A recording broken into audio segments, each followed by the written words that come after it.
ஓம் காஹத்வஜாய வித்மஹே கட்ககஸ்தாய தீமஹி தன்னோ மந்த பிரச்சோதயாத்.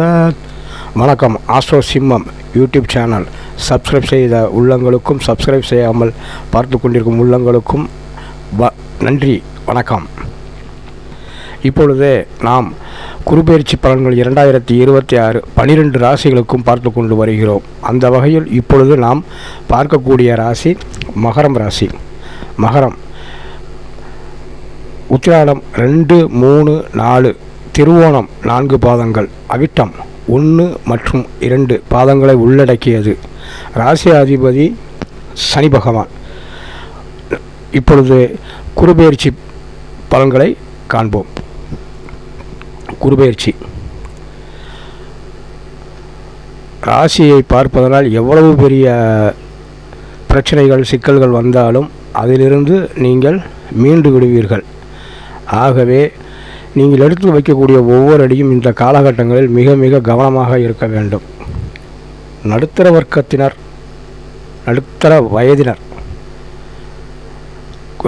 மிக மிக கவனமாக இருக்க வேண்டும். ஏனென்றால் இந்த காலகட்டங்களில் உங்களை அறியாமலே சில கெட்ட பழக்க வழக்கங்களுக்கு நீங்கள் அடிமைப்படக்கூடிய சூழ்நிலைகள் உள்ளது. ஆகவே சாகவாசகங்கள், அதாவது சேர்க்கைகள், நண்பர்கள் போன்றவர்களிடம் கொஞ்சம் விலகி இருப்பது நல்லது. போதை போன்ற பழக்க வழக்கங்களுக்கு நீங்கள் ஆளாகக்கூடிய சூழ்நிலைகள் உருவாகக்கூடிய அமைப்புகள் உள்ளது. தொழிலில் வருமானங்கள் பெருகும். தொழிலில் இருந்து வந்த மந்த நிலைகள் மாறும்.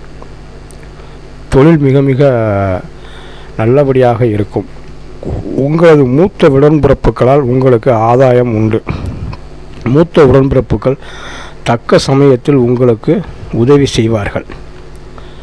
மறுமணத்திற்காக காத்து கொண்டிருக்கும் மகர ராசி அன்பர்களுக்கு இந்த காலகட்டங்களில் மறுமணத்திற்கு வாய்ப்புகள் உள்ளது. குடும்பத்தில் ஏதேனும் சிறு சிறு பிரச்சனைகள் வந்தால் அவ்வப்போது மூத்த உடன்பிறப்புகள் மற்றும் வயதுக்கு மூத்தவரிடம் கலந்து பேசி அந்த பிரச்சனைகளை தீர்த்து கொள்ளுங்கள். பிரச்சனைகளை விட்டுவிட்டால் அது மிகப்பெரிய பிரச்சனைகளாக உருவாகி உங்கள் வாழ்க்கையில் சிக்கலை ஏற்படுத்தக்கூடிய சூழ்நிலைகள் உருவாகும். மேலும் இந்த காலகட்டங்களில் வீடு, வாகனம் போன்றவற்றை விற்கக்கூடிய சூழ்நிலைகள் வந்தால் அதை தள்ளி வைப்பது நல்லது. வீடு, வாகனங்களை இந்த காலகட்டங்களில் நீங்கள் விற்றுவிட்டால் அடுத்து வரக்கூடிய காலகட்டங்களில் உங்களுக்கு வீடு, வாகனங்கள் வாங்குவதில் மிகப்பெரிய சிரமங்களை சந்திக்க வேண்டியதிருக்கும். வண்டி வாகனங்களில் செல்லும்போது மிக கவனமாக செல்ல வேண்டும்.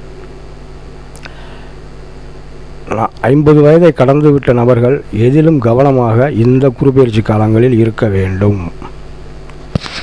குரு 7ஆம் இடத்தில் தான் இருக்கிறார். இருப்பினும் உங்களுக்கு இந்த குருபெயர்ச்சி சில தடங்களைத்தான் தரும். ஆகவே எதிலும் கவனமாக இருந்து இந்த குருபெயர்ச்சி காலகட்டங்களில் கிடைக்கக்கூடிய நன்மைகளை பெற வேண்டும். மாணவர்களுக்கு படிப்பில் இருந்து வந்த தடைகள் நீங்கும். பொதுவாக இந்த குருபெயர்ச்சி மகர ராசி இளம் வயதினருக்கு ஒரு வரப்பிரசாதம் என்றே சொல்லலாம். 30 வயதுக்கு உட்பட்ட மகர ராசி நேயர்களுக்கு இந்த காலகட்டங்களில் தினம் கைகூடி வரும். காதல் கைகூடும். ஆனால் காதலில் எல்லை மீறக்கூடாது. அதுவே உங்களுக்கு ஒரு பின்னடைவை ஏற்படுத்தக்கூடும், அவமானங்களை ஏற்படுத்தக்கூடும். கல்வி விஷயங்களில் மாணாக்கர்களுக்கு கல்வி நன்றாக இருக்கும். மேற்படிப்பு படிக்க நினைக்கும் மாணாக்கர்கள் நீங்கள் விரும்பிய கல்லூரிகளில் உங்களுக்கு இடம் கிடைக்கும். உங்களது வீட்டில் உள்ள மூத்தவர்களின் அறிவுரைப்படி நீங்கள் உங்கள் கல்வியை தொடர்ந்தீர்களானால் உங்கள் கல்வியில் எந்த விதமான சிரமமும் இருக்காது. மகர ராசி அன்பர்கள் தற்சமயம் வீட்டை விட்டு பிரிந்து சென்று படிக்கக்கூடிய சூழ்நிலை அல்லது வீட்டை விட்டு சென்று வேலை பார்க்கக்கூடிய சூழ்நிலைகள் இந்த காலகட்டங்களில் உண்டு. அது நன்மைக்கே என்று எடுத்துக்கொள்ளுங்கள். அப்படி நீங்கள் வீட்டை விட்டோ சென்று வேலை பார்க்கக்கூடிய தருணங்களில் உங்களுக்கு இருக்கக்கூடிய பிரச்சனைகள் தீரும் என்றே இந்த காலகட்டங்களில் தெரிகிறது. ஆக குருபெயர்ச்சி என்பது உங்களுக்கு சில சங்கடங்களை கொடுத்தாலும் பல நன்மைகளை கொடுக்க காத்து கொண்டிருக்கிறது. உங்களது சுய ஜாதகத்தில் நல்லதொரு தசா புத்திகள் நடக்கும் பட்சத்தில் இந்த பலன்கள் சற்று மாறுபடும், உங்களுக்கு நன்மைகள் ஏற்படும். ஆகவே இதை பொதுவான பலன்கள் என்று கருதி கொண்டு உங்கள் சுய ஜாதகத்தில் குருபெயர்ச்சி மற்றும் தசாபுத்திகளின் பலன்களின் அடிப்படையில் பலன்களை பாருங்கள். உங்களுக்கு மேலும் சுய ஜாதகம் பற்றிய பலன்கள் அறிய வேண்டுமெனில் திரையில் தெரியக்கூடிய எனது வாட்ஸ்அப் எண்ணிற்கு தொடர்பு கொள்ளுங்கள். நன்றி. வாழ்த்துக்களுடன் வாழ்க வளமுடன்.